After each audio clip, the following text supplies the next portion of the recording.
Paşinyan açıq şəkildə, Müşfiq bəy, elə açıq şəkildə o bildirir ki, Marqara Yeqnazor-Sisyan Gorus xətti ilə bu yüklərin Ermənistan üzərindən daşınmasını Ermənistan tərəfi İrəvan administrasiyası təşkil eləyə bilər. Bu həm də dolayı yolla elə sizin də az öncə qeyd etdiyiniz kimi Zəngəzur dəhlizinin ikinci plana atılması və yaxud da ümumiyyətlə həyata keçirilməməsi üçün sanki bir başlanğıcdır.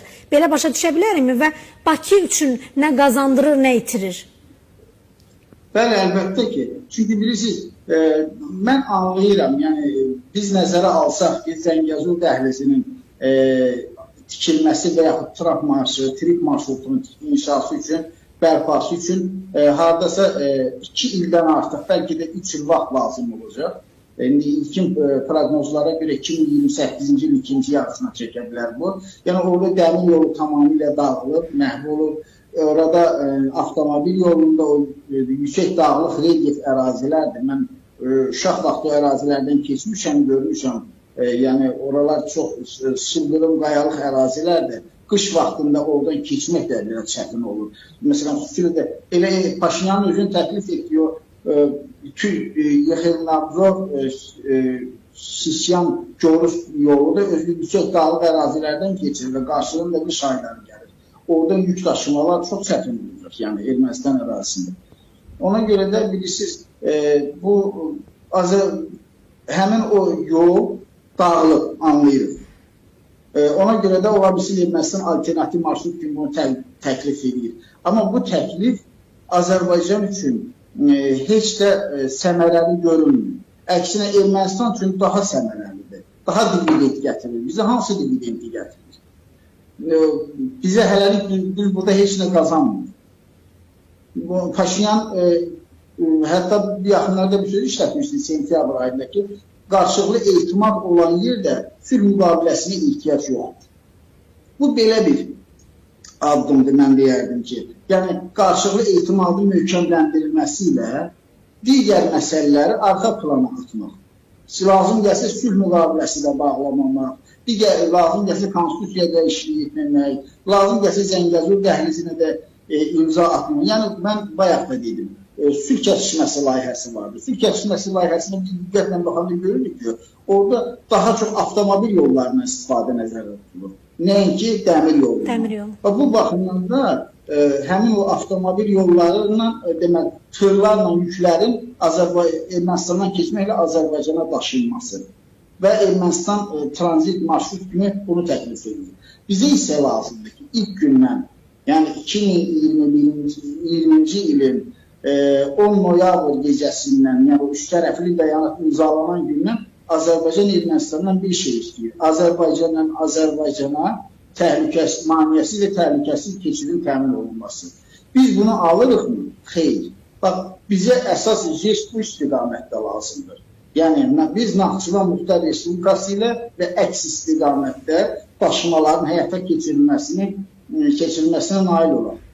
Hətta onu da deyim ki, Paşinyan özü bu sonuncu açıqlamasından əvvəl dedi ki, bir bəyanat vermişdi. Açıqlama vermişdi ki, biz Naxçıvan Muxtar Respublikası ilə Azərbaycanın əsas hissəsi arasında yüklərin daşınmasına şərait yaratmağa hazırıq. Amma indi bu barədə susurlar. Daha çox digər məsələləri gündəmə gətirirlər.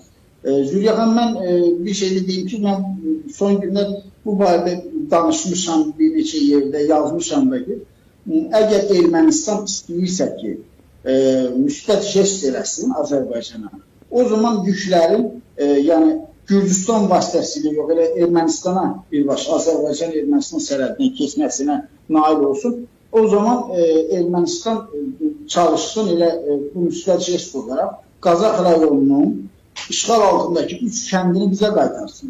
Niyə məhz bu məsələni deyirəm? Çünki Sovet dövründə Bakı-İcivan Qazax yolu, Bakı-İcivan, yəni Karvansaray dəmir yolu xətti var idi.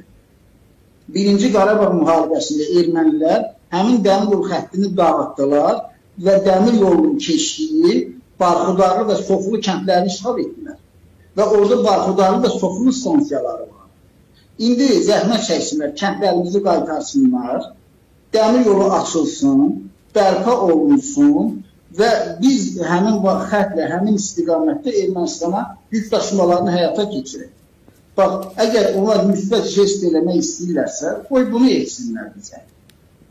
Yəni, başqa variantlar da düşünmək olar. Ona görə də mən hesab edirəm ki, yəni Türkiyədən keçməklə hər hansı bir yüklərin daşınması Azərbaycan üçün o qədər də əlverişli görünmür. Digər bir tərəfi məsələnin. Ermənistan çalışır ki, Türkiyədən sərhədlərin açılmasına nail olsun, eləmi? Amma Türkiyəyə qarşı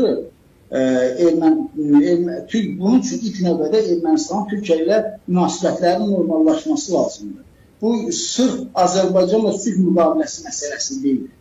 Azərbaycanla sülh müqaviləsi imzalanması ilə bağlı deyil. Ermənistanın konstitusiyasında Türkiyəyə qarşı ərazi iddiaları var.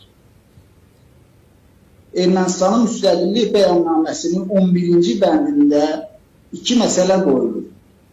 Qərbi Ermənistan ifadəsi, yəni Türkiyənin 6 vilayətinə Ermənistanın ərazi iddiası, bir də qondarma erməni soyqırımının bütün dünyada tanıdılması siyasi vəzifə kimi qarşıya qoyulur. Və bu Ermənistan Respublikasının konstitusiyasının preambula hissəsində öz əksini tapıb. Və Ermənistan konstitusiya dəyişiklik etməlidir, preambulanı hüquqi xitam verməlidir, oradan çıxartmalıdır. Ondan sonra biz deyə bilərik ki, Türkiyə-Ermənistan münasibətlərinin normallaşmasından danışa bilərik, sərhədlərin açılmasından danışa bilərik. Yoxsa Türkiyə anlamır ki, Türkiyə yaxşı bilir ki, hamımızdan yaxşı bilir ki, Türkiyə rəhbərliyi ki, bu sərhədləri açmaq olar ya olmaz. Yəni, bunun mani olan ciddi səbəblər var. Siyasi və hüquqi səbəblər və bunu Ermənistan aradan qaldırmalı. Neçə ildir Paşinyan deyir ki, mən dövlət gerbini dəyişəcəm və dövlət gerbindən Ağrı dağına olan, Ağrı dağının təsvirini çıxardacağım. Çünki ərazi iddiası da Türkiyəyə qarşı. Yəni, Ermənistan ərazisində yerləşməyən bir dağın şəklini öz gerblərinə daxil edirlər. Hətta Sovet dövrünün gerbində belə, Ermənistan siyerinin gerbində belə o Ağrı dağının təsviri var. Və bu Ermənistan konstitusiyasının 21-ci maddəsində öz əksini tapır. Dövlət gerbi haqqında qanunda öz əksini tapır. Bunlar aradan qalxmayınca Türkiyə ilə nə sərhədlərin açılmasından danışmaq olar, nə münasibətlərin normallaşmasından. Ona görə Ermənistan konkret müəyyən addımlar atmalıdır. Bu hansısa bir humanitar bir addımla, hansısa bir xoşmənəli jestlə bunu etmək mümkün deyil. Mən inanmıram ki, Azərbaycan tərəfi belə təşəbbüslərə inanıb, Zəngəzur dəhlizinin açılması məsələsindən vaz keçər və yaxud elə Birləşmiş Ştatlar da bundan vaz keçər və bu arxa planda qalsın. Bu mümkün olan bir məsələ deyil.